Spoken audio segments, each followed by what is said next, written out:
Tulala lang akong nakatingin sa bawat sulok ng opisina ng aking boss na babaero. Di ko akalaing makakapanood ako ng live porn sa kwarto nito. Kahit galing akong club, ngayon lang ako nakakita ng nakahubad na lalaki. Pero ganun ba talaga kalaki at kataba ang pagkalalaki niya? Paano kaya kinakain ng mga babaeng na nakakasiping nito? Paano kung sa aking kepyas yun ipasok? Naku, baka mamatay ako. Sa tanang buhay ko, ngayon lang ako nakakita ng ganun. Ano ba tong iniisip ko? Kausap ko sa aking sarili. Dinukot ko ang cellphone sa loob ng jogger kong suot at binuksan yon upang kahit sandali mawala sa isip ko ang nakita kaninang umaga. Nanood ako saglit ng video sa Facebook saka ko pinatay agad. Nakakaboring kasing napapanood ko.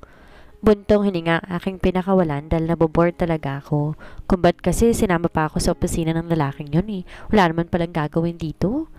Pero bakit kaya ang tagal naman at wala pa siya? Gutom na rin ako. Kahit gusto kong lumabas, binawalan naman ako nito. Makatulog na nga lang kaysa maghintay ng walatang mata. Di ko namalay nakatulog na nga pala ako. Nagising lang ako sa boses ng boss kong babaero. Parang may kaaway sa kanyang cellphone. Di muna ako nagbukas ng mata pero pakiramdam ko, lumapit to sa akin dahil sa gamit itong pabango na nakakaakit sa ilong. Halos tumayo balahibo ko sa katawan dahil lalikan niya ako sa aking labi pero mabilis lamang yon. Sa totoo lang, ngayon lang ako nahalikan ng lalaki kaya nga hindi ko alam paano humalik o anong pakiramdam ng mahalkan. Mabilis kong binuksan ang aking mata tsaka lumingon sa lalaking mapangahas dahil nang hahalik na lamang ito. Siya lang naman ang nakakuha ng first ko. I did not bring you here just to sleep, woman. Tumayo ka dyan para bilan mo ako ng makakain ko at baka ikaw ang makain ko. Banta nito kaya mabilis pa sa 4:00 akong bumangon. Naku, baka mahirap na. Baka totohanin pa ng lalaking tong banta. Kawawa naman ang kepyas ko. Pera, boss. Sabay lahat ko sa aking palad. Agad kong hiningi ang pera sa kanya. Anong ibibili ko ng pagkain niya? Kahit ako nga, gutom na rin. Tilitigan lang muna ako nito pero hindi nagsalita. Bumuntong hininga lamang ito at saka tumalikod. Ano kayang nangyari doon? Napansin ko rin na may tinawagan to sa kanyang cellphone pero wala akong pakialam doon. Ilang sandali bumukas ang pinto ng opisina nito. Pumasok ang isang babaeng akala mo laging kulang sa tela o pwedeng sabihin na walang pambayad sa ibang tela kaya halos subad na. Halos kita ng singit kapag ito ay tumawad. Tiningnan ko ang aking hinaharap, ngunit parang parehas lang yata kami ng sukat. Pero siya, konting galaw lang nito, lalabas na ang kaluluwa. Parang di naman yata sekretary yung trabaho nito, kundi display na po pwedeng sa lahat. Ngek? Tumingin naman sa akin ang boss na babaero habang may inaayos ng mga papeles, nakakalat sa lamesa nito. Ngunit napansin ko ang cellphone ko sa table nito. Bakit nandun? Kanina lang hawak ko yun bago ko natulog. Muli kong binalik ang tingin sa lalaki. Habang inaayos naman ng babae ang dala nitong kanina na ngayon ko lang napansin. Get out! Utos ito sa sekretary niya pero ngumiti lang to sa kanya. Saka lumapit pa ng bahagya sa lalaki. Ano kayang gagawin ng babaeng to sa boss ko? Parang di ako nakikita. Napansin ko rin sa mama ang timpla ng lalaki pero wala lang to sa babae. Hinintay ko anong gagawin niya. I said get out, didn't you hear me? Sigaw nito kaya napaayos ako ng upo. Bakit sir, ayaw mo na ba sa akin? Malanding wika nito. Ako naman napatanga sa sinabi ng babae. So meron palang nangyari sa kanila. Sa bagay, hindi na ako magtataka. Takilang playboy ito. Babaero, bulong ko. I guess you want me to drag you. And what you're saying, get out of here in front of me or I will fire you from your job. Galit na sigaw ng lalaki. Lumabas na ang babae at lumingon sa akin kaya napaayos ako ng upo dahil ang sama ng mukha nito. Parang gusto ko ibalibag sa labas ng opisina. And you, turo nito sa akin. Ano pang tinutunganga mo dyan? Pagalit na sigaw nito. Mabilis akong tumayo at sumunod sa utos nito na hindi ko alam anong kinagagalit niya sa akin. Ang alam ko lang sa sekretary nito galit. Ba't ako nadamay? Inayos ko ang pagkaing dala ng sekretary nito. Marami pala. Siguro kakainin niya lahat ng to. Sir, okay na po. Pwede na kayong kumain? Wika ko pero sinaman lang ako ng tingin. Eat. Utos ito pero mabilis akong tumanggi. Lalo yata siyang nagalit sa sinabi ko. I said eat or you want me to throw them in the trash? Wika nito. Baliw yata ang lalaking to. Sayang pagkain lalo na't alam kong mahal ang mga to. Dahil matagal ako naghintay dito, ginutom din ako ng sobra. Agad na akong kumain at di na pinansin ng amo kong babaero. Baka totohanin pang itapon sa basurahan. Sayang, ang sasarap pa naman. Natapos akong kumain, hindi pa nagsisimula ang boss ko. Bagkos sa mukha ko to nakatingin, na alam kong kanina pa ako tinitingnan. Boss, ba't di ka pa kumakain dyan? Malamig na ang pagkain? Wika ako na hindi man lang siya kumukurap habang nakatitig sa akin. Hindi na ako gutom. Iba na ang gusto kong kainin. Wika nito. Napakunot noo ako sa sinabi niya sa akin. Boss, ano bang gusto mong kainin para mabilhan kita? Tanong ko pero tumaas ang gilid ng labi nito. When I say, you will give it? Pabalik nitong tanong. Ako naman ang di nakapagsalita. Ano kayong gusto ng lalaking to? Bahala nga siya sa buhay niya. Ayaw kumain, edi wag. Ako ba ang magugutom? Bulong ko. What now? You ask me kung anong gusto kong kainin, right? Tanong nito kaya tumango ako. I want to eat you, he said. Napanganga ako sa sinabi ng lalaki. Hindi ko maisip na yun palang binabanggit nitong gustong kainin. Boss naman, di ako pagkain. Ani ko pero ngumisi lang to at hinawakan ng aking baba. Mabilis akong hinalikan. Sa pagkabigla ko, di agad ako nakareact sa ginawa nitong paghalik. Nagsisimula na ring magmalikot ang kamay nito kaya gusto ko siyang itulak ngunit ayaw ng aking katawan. Parang may nagtutulak sa akin na gumanti ako sa halik nito pero biglang may kumatok sa pinto ng opisina kaya natigil ang paghalik nito sa akin. Narinig kong nagmura ito kaya't mabilis din tong tumayo. Fix yourself, utos nito. Namumula ang mukha ko dahil nakalilis pa lang aming damit. Kaibigan pala ang bisita nito. Tumingin pa nga sa akin pero agad siyang sinaway ng boss ko. Oh bro, may kasama ka palang magandang babae dito sa opisina mo. That's why I did not want to come in here earlier. Wika ng kaibigan nito na may nakakalokong ngiti. None of your business, bastard. Wika nitong nakasimangot. Pero ang kaibigan nito lalo pa siyang inasar. Baka pwedeng puntahan kita sa inyo, Miss Beautiful? Wika nito sa akin pero sa boss ko nakatingin. If you don't have any important thing to say, just leave. Taboy nito pero talagang makulit ang lalaki. Do you want me to continue investing in your company? Pagalit na wika ng lalaki. Nagtaas ng kamay bilang pagsuko ang kaibigan nito. Kaya nagpaalam ito ngunit nag-iwan na nakakalokong ngisi. See you again, Miss Beautiful. Wika nito at napansin ko na lamang. Binato ng ballpen ng kaibigan nito pero malakas na nakalabas ng tuluyan. Kasalukuyan kaming nasa daan pa uwi sa mansyon ng mga Smith. Ngunit ba't iba ang daan na tinatahak namin? Hindi ko alam saan ako ulit dadalhin ng boss kong may dalaw yata dahil kanina pa kunot ang noo. Di rin ako pinapansin, kanina pang nasa opisina kami. Hindi ko alam kung saan galing ang kinagagalit nito. Tumigil ang sasakyan sa isang high-class na hotel. Puro mayayaman ang pupwedeng tumira sa ganito kagandang hotel. JS Hotel. Basa ko sa harap. Tuloy-tuloy lamang kaming pumasok sa loob. Binati pa nila ang kasama ko at saka tumingin ang mga ito sa akin. Napairap pa nga sa akin na isang staff pero ang kapal ng foundation sa mukha. Nilampasan namin ang mga ito. Di man lang tumingin sa kanila ang lalaking kasama ko. Pumasok kami sa loob ng elevator dahil hindi ko alam kung saan palapag ang unit nito. Hinintay ko na siya ang pumindot ng button. Pero nagulat ako. Nang sa top floor ang pinindot nito. So, siya pala ang may-ari ng hotel na to. Kaya pala JS ang pangalan ng hotel dahil siya ang may-ari. Sobrang yaman pala niya. Natigil na lang ako sa pag-iisip nang tumunog ang elevator. Hudyat na nandito na pala kami sa top floor. Tumambad sa akin ang napakalawak na unit dito sa top floor. Di ko akalain na ganito pala kaganda. Nakapasok na ako sa ibang hotel ngunit iba dito sa hotel ng lalaki. Dire-diretso lang pumasok ang kasama kong lalaki. Hindi man lang ako hinintay. Kanina pa ako habol ng habol dito.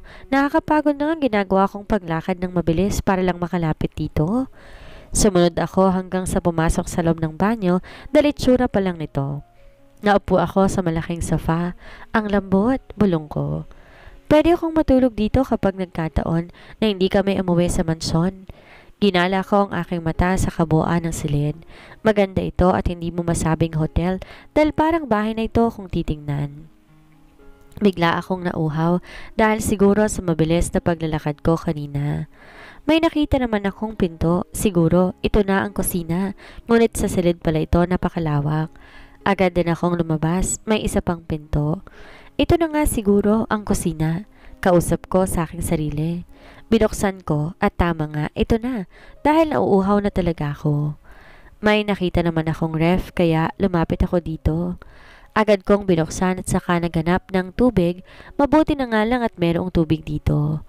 Pagkatapos kong uminom, papalabas na nga sana ako nang narinig ko ang boses ng amo ko. Nakatapis lamang to ng tuwalya. Nakahawak pa nga ito sa kanyang bewang habang may pinapagalitan to sa kanyang cellphone. When you get out of here, you know what will happen to you dahil sa katanghan mo.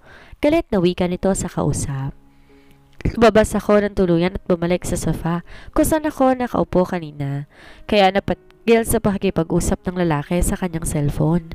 Where have you been? Tanong na may pag-aalala pero alam kong walang katotohanan ng nakikita ko. Di yan lang sa kusina. Nauhaw kasi ako kanina sagot ko. Di na to maling nagsalita at parang may kinausap to sa kanyang cellphone.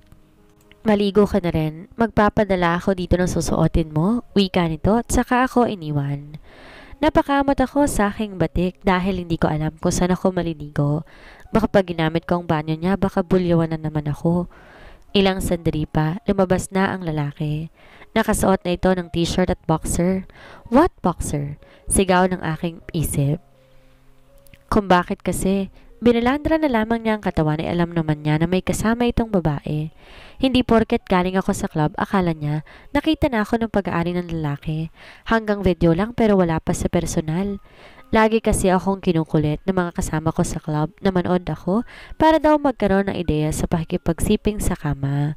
Kaninang umaga lang talaga ako nakakita ng sa lalaki ng personal at tayong-tayo pa.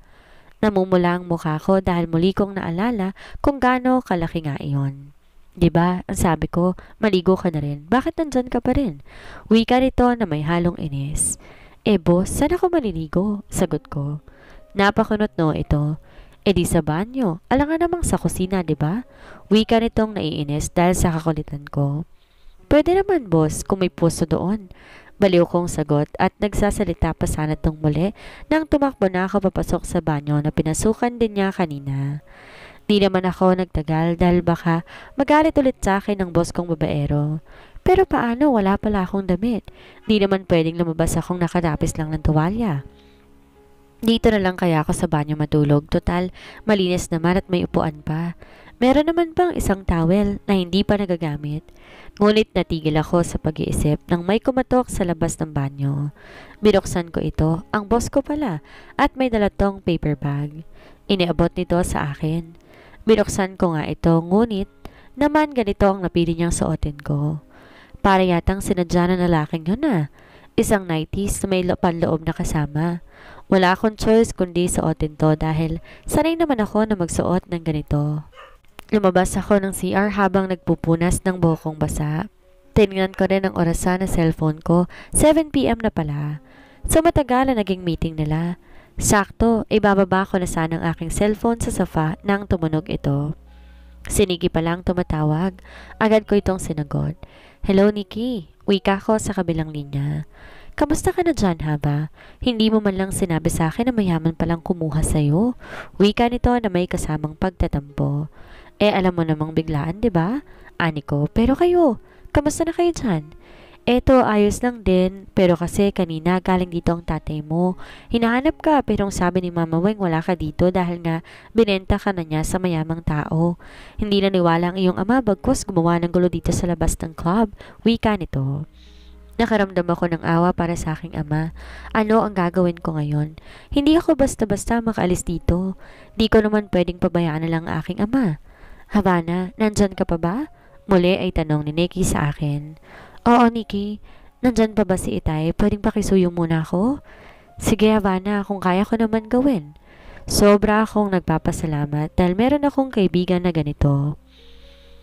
Please lang, Nikki. Pwedeng kausapin mo si Itay. Itanong mo kung anong kailangan niya. Kung pera, pwede bigyan mo muna siya. Papadala ko na lang sa bukas ang bayad. Pakiusap ko dito. Sige, Havana. Walang problema basta ikaw. Basta mag-ingat ka palagi dyan, ha? Bisitahin mo kami kapag may day off ka, ha? Anito. Napaluha naman ako sa sinabi nito. Salamat sa iyo, Nikki. Hindi ko alam kung anong gagawin ko. Mahal na mahal kong aking ama kahit ilang beses na niya akong binenta. Salamat din sa iyo dahil nandyan ka para sa akin. Lumuluhang wika ko kay Nikki. Ano ka ba, Havana? Siyempre naman, magkaibigan kaya tayo. Sige na, at pupuntahan ko ng iyong ama. Paalam nito sa akin, kaya pinatay ko na ang cellphone ko, habang dumadaloy pa rin ang luha mula sa aking mata. Pagdating sa pamilya ko, di ko talaga maiwasang hindi mag-alala.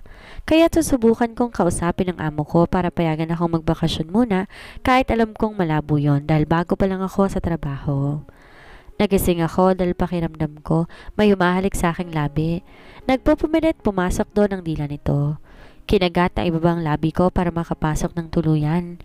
Nang magwagi na mabuksan ang aking bibig, ginalugan nito ang loob nito na akala mo'y may hinahanap doon, habang ang kamay naglalakbay sa bawat parte ng aking katawan. Di ako sigurado kung totoo ba to o panaginip lang, basta naramdaman ko na lang ang bawat haplos nito sa aking katawan. Gusto kong imulat ang aking mga mata, ngunit kadiliman ang aking nakikita. Buwaba ang halik nito sa aking leeg, buwaba muli sa aking dibdib. Muli itong pumantay sa akin kaya nakilala ko na kung sino ito. Walang iba kung hindi ang babaero kong amo. Tinitigan muna nito ang aking mukha, pababa sa aking dibdib, kaya namula ang aking mukha. Sinasabi ko na nga ba, kung bakit ako pinasuot ng 90s may balak pala akong gahasain. Tapos ngayon hubad na ako, hindi ko man lang namalayan na tinanggal nito. Napasarap sigurong tulog ko kaya hindi ko namalayan na alis na nito lahat. Pansamantalang tumigil to at pinunas ang luha sa aking pisngi. Saka ako hinalikan sa aking labi. Tumugon ako sa halik nito kahit alam kong hindi ako marunong. Dahil wala pa akong karanasan pagdating sa pakikipaghalikan. Lupaypay ako nang matapos kami. Para kaming nakipaghabulan sa kabayo dahil sa pagod hanggang sa unti-unti akong nilamon ng antok. Nagising ako mag-isa na lang sa kama. Nasa na kaya ang lalaking yon? Babangon sana ako pero ang sakit ng buo kong katawan. Dahan-dahan akong bumangon ko talagang masakit. Ang sakit, bulong ko. Nang magwagi akong makatayo, dahan-dahan ng aking paglalakad, paika-ika. Matagumpay akong nakarating sa banyo para maligo at mabawasan ang lagkit ng aking katawan. Iba na rin ang amoy ko. Binuksan ko ang shower, mabuti na lang maligamgam naman ang tubig kaya guminhaw ang aking pakiramdam. Di nagtagal tinapos ko ng aking pagligo. Paika-ika pa rin akong bumalik sa kama dahil mahapdi pa rin. Naalala ko wala pala akong damit. Nasa na kaya nilagay ng lalaking yun ang damit ko kagabi? Pagtsatsagaan ko na lang sana yun pero saan ba nilagay? Ano ba yan? Bumukas ang pinto. Niluwa ang babaero kong boss. May dala tong tray ng pagkain at paper bag. Pagbaba niya ng kanyang dala, mabilis tong lumapit sa akin. Saka mabilis akong ginawaran ng halik sa labi pero saglit lamang iyon. Magbihis ka para makakain ka na? Wika niya sa akin na may mababang tinig. Sumunod agad ako dito, tsaka kinuha ang paper bag nitong dala at bumalik sa banyo upang magbihis. Nakaupo lang ako sa kama habang kasama kong lalaki abala sa kanyang kausap sa cellphone. Nakakabagot naman ang ganito, bulong ko. Dahil wala akong ginawa kundi ang maupo lang maghapon. Ang lalaki na rin nagkasikaso sa akin, pati pagkain ko. Pero dapat lang yun. Kung hindi sa malaking sawa nito na ipinasok sa aking kepyas, hindi sana masakit. Ang laki naman kasi, tas ang taba pa. Anong klaseng talong ba yun? Napahinto lang ako sa pag-iisip nang tumunog ang aking cellphone. Agad ko naman yung sinagot. Hello, Nikki. Wika ko sa kabilang linya. Oh, Havana, busy ka ba ngayon? Tanong nito. Hindi, bakit? Balik tanong ko dito. Pero yung totoo, Havana, nasan ka ba ngayon? Tanong ni Nikki. Ano kasi, Nikki? Alam ko na kung nasan ka. Huwag mo na lang sagutin ang tanong ko. Sinabi na sa akin ni Mama Weng. So, kasama mo ba ngayon si Mr. Smith? Tanong nito. Lumingon ako sa lalaki. Abala ito sa kanyang laptop. Oo, paano mo nalaman? Tanong ko. Sinabi sa akin ni Mama Weng, siya palang nakabili sa'yo sa tatay mo. Wika nito. Totoo nga na siya ang lalaki nagbigay kay Itay ng pera at siya rin ang kumausap kay Mama Weng? Tanong ko sa aking isip. Havana, nandyan ka pa ba? Bakit natahimik ka yata? Muling tanong nito. Wala. May naalala lang ako. Wika ko. Pasensya ka na pala, Havana. Hindi ko naabutan ng tatay mo pero ang sabi na nagbabantay, may lumapit daw na babae sa kanya at umalis ang mga ito. Wika niya. Nakilala ba nila ang babaeng kasama ng aking ama, Nikki? Paano kung masamang tao pala yun? Tanong ko. Nag-aalala ako sa aking ama. Kahit na gano'n ang ginagawa niya sa akin, ama ko pa rin siya. Please, Nikki, kapag nagpunta ulit siya ng Itay, kontakin mo agad ako. Wika akong umiiyak hanggang sa matapos na ang aming usapan. Naibaba ko ng cellphone sa aking hita, ngunit bumubuhos pa rin ang aking mga luha. Kung sana, hindi ako pumayag sumama sa lalaking to. Sana nakikita ko pa ang aking ama. Sana pinuntahan ko siya agad kagabi. Umiiyak kong wika. Hey, what's wrong? Why are you crying? Tanong sa akin ng aking amo na may pag-aalala. Di ko man lang namalayan na kalapit na pala to sa akin, ngunit hindi ko pinansin o sinagot ang tanong nito. Lumayo ako ng bahagya dito dahil ayoko siyang lalapit sa akin. Bakit? Anong problema? Sabihin mo sa akin. Wika nito at saka mas lalo pa tong lumapit sa akin. Hinaplos din ito ang aking buhok. Ramdam ko rin ay inamoy nito ang aking leeg. Pwede ba lumayo ka sa akin? Galit ako sa iyo. Sigaw ko dito, ngunit nagsalubong ang makakapal nitong kilay at saka ito tumitig sa akin. Tell me, okay? Huwag kang magalit. Kung ano man niyang kinagagalit mo, I'm sorry. Wika nito. Ngunit ako'y hindi naniniwala sa kanyang sinasabi. Ngunit nais kong subukan ng lalaki kaya tumingin ako dito. Di ba ang sabi mo? Sabihin ko sa'yo anong problema ko? Wika ako dito. Yes, like what I said. Tell me I'm willing to help you. Sagot nito. Nabuhay naman ako ng pag-asa dahil gusto kong hanapin ang aking ina upang maayos na ang aking pamilya.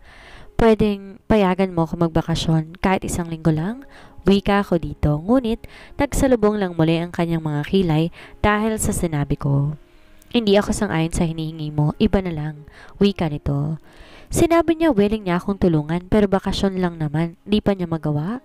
Okay, where are you going? Why are you going back to the club? I won't allow it because you are mine. Wika nito, matalim din akong tinitigan. Hindi ako babalik sa club. Hahanapin kong aking ina. Please, payagan mo na ako. Pangako babalik din ako agad. Pakiusap ko dito at sana pumayag ang lalaki. Bumuntong hininga to, tsaka mo ring nagsalita. Okay, fine, papayagan kita, but I have to go with you. Wika nito. Napatanga naman ako sa sagot nitong pagpayag dahil sasamahan daw ako. Mabilis pa sa 4:00 akong tumango at sumagot ng yes. Saka niyakap siya sa labis na kasiyahan. Pero agad din akong bumitaw dahil nagsisimula na namang lumikot ang kamay nito sa loob ng dress kong suot, lalo na't wala akong suot na bra. Sobrang init ng palad nito na umahaplos sa aking balat. Mapusok din akong hinalikan at saka naglakbay sa aking katawan ng mainit itong palad, sabay pisil nito sa aking balat. Bawat madaanan ng kanyang kamay. Gumanti rin ako ng halik dito, ngunit natigil kaming pareho dahil may kumatok sa pinto. Narinig ko pang nagmura ito dahil alam ko na bitin sa kanyang ginagawa. Mabilis ko ring inayos ang kanyang nalilis na damit. Bumalik itong may dalang tray ng pagkain. Saka nilagay ito sa kusina. Sumunod na lamang ako dito, kahit paika-ika ako maglakad dahil mahapdi pa rin ang aking kepyas. Nadatnan ko ito na nag-aayos ng plato. Napansin siguro nito na may nakatingin sa kanya, kaya lumingon ito sa akin. Lumapit sa kako niya sa upuan at umupo sa aking tabi. Grabe, kinikilig ako sa pagkaasikaso niya sa akin. Iba pala ako mag-asikaso ang isang playboy. Kaya sana, boyfriend ng lalaking katabi ko, baka magtatalon pa ako sa tuwa eh. Swerte ako kung tutuusin, isa lang akong assistant niya at amo ko siya. Siya rin tong naglagay ng pagkain sa aking plato. Kulang na lang subuan pa ako. Pagkatapos namin kumain, siya na rin ang nagligpit ng aming pinagkainan. Nahihiya ako dito dahil ako dapat ang gumagawa nun, pero wala akong magagawa dahil pinigilan ako nito na magkikilos.